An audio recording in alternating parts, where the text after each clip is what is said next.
Hello అండి. ఎలా ఉన్నారు? నిన్నైతే వినాయకుడిని చూపిస్తా అని చెప్పేసి చూపియలేదు కదా! రండి ఈరోజైతే చూపిస్తాను. నిన్నసలు చూపియడమే కుదరలేదు. మా వినాయకుడు ఎలా ఉన్నాడో కామెంట్ చేయండి. దాంతో పాటు సబ్స్క్రైబ్ చేసుకోండి.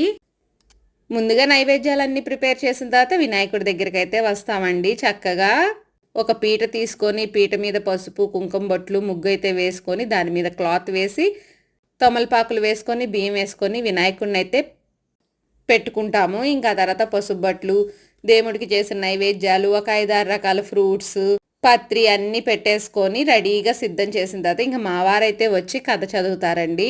అదే నేను చదివాను అనుకోండి గంట 2 గంటలు పట్టిద్ది. అందుకని చెప్పేసి మా వారైతే టకటకా చదివేస్తారు. సోమవారికి అయితే దండం పెట్టుకొని మా పిల్లలు కూడా బుక్స్ తెచ్చి పక్కన పెట్టేసుకున్నారు. ప్రతి సంవత్సరం ఈ విధంగానే చేసుకుంటూ ఉంటామండి. స్వామి ఈ సంవత్సరమైనా 1,00,000 సబ్స్క్రైబర్ల వాళ్ళని దీవించని దండం పెట్టుకున్నాను. Bye friends. Thank you for watching.